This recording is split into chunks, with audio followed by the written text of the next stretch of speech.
Leader of the Opposition.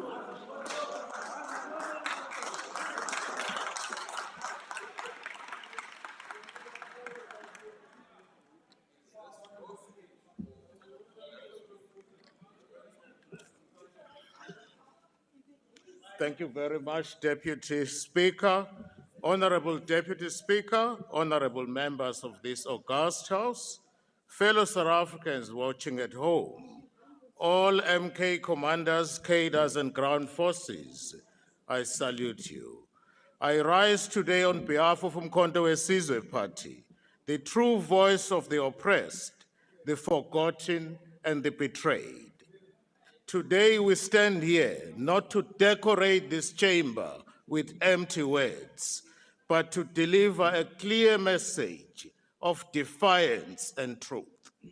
We stand in absolute rejection of vote number 1 on the presidency and the National Assembly budget. This is so because we refuse to fund lies, hypocrisy, and a failed dream. We are living in a country where the price of bread decides whether a child eats or goes to bed hungry. A country where mothers pray not for rain, but for electricity so that they can cook a simple meal. We live in a South Africa where hope is more expensive than petrol, and dreams are as empty as the dry taps in our townships and villages. Mr. Ramaphosa, the presidency we debate today is not the house of the people.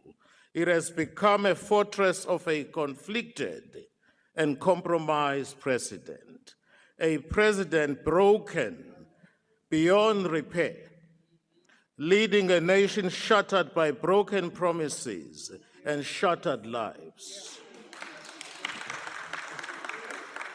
This is a president whose couch swallowed millions in foreign currency, palapa.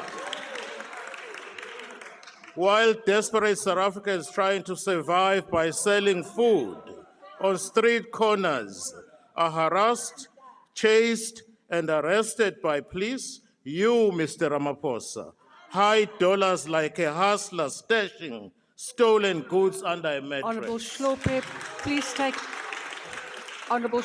please take your seat. There is a point of order. Honorable Skosana, what is your point of order? Yeah, thank you very much, Honorable Deputy Speaker. I'm rising on Rule 84. The leader of the MKP here says the president is broken beyond repair. I don't think that is parliamentary in reference to the president. Honorable Skosana, honorable members, please allow me to rule. Honorable Skosana, that is a matter of argument. It is not a point of order. Honorable Schlope, please proceed. Thank you, Madam Speaker. And today, we are asked to fund this office, to rubber stamp this betrayal. Never, never. Mr. Ramaphosa, you claim to fight corruption, yet you are the living, breathing embodiment of corruption itself. Under your watch, South Africa has become a land of commissions of inquiry without convictions. Endless talk shops designed to pacify the public while looting continues. We talk of a conflicted president. Honorable Schlope, please take your seat. Honorable member, what is your point of order? No, I'm rising on Rule 85, Deputy Speaker. The speaker on the podium intimates that the president hid stolen goods under his couch. Are discussing a special. I would like you to rule on this matter. Honorable members, I will refer to the unrevised Hansard and come back with a ruling on that matter. But I also, honorable members, I do want to caution you as well on both sides of the House. Honorable members, we are in a house where we allow debate, where we have freedom of speech and where we are allowed to voice our opinions.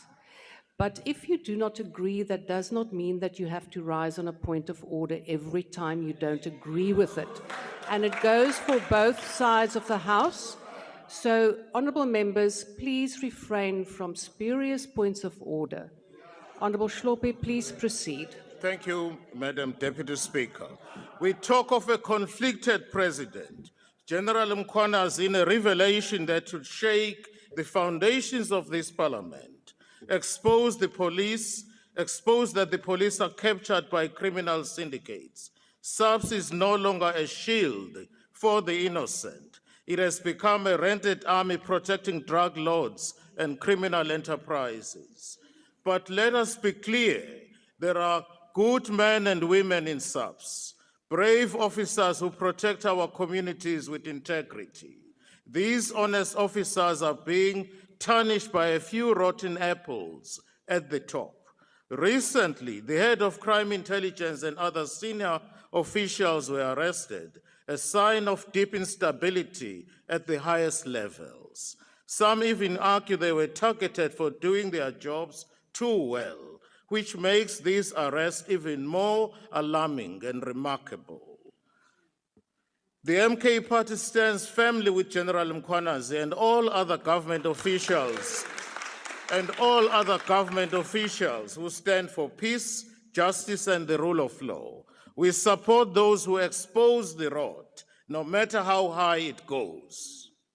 Mr. Ramaphosa, you speak of fighting corruption, yet you place your own Minister of Police on special leave instead of expelling him from the cabinet, as you recently did with regard to the DA Deputy Minister.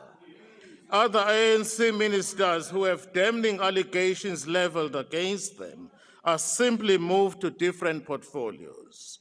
This inconsistency reeks of selective morality. It shows that protecting your faction is more important to you than protecting the people of this country. Point of order.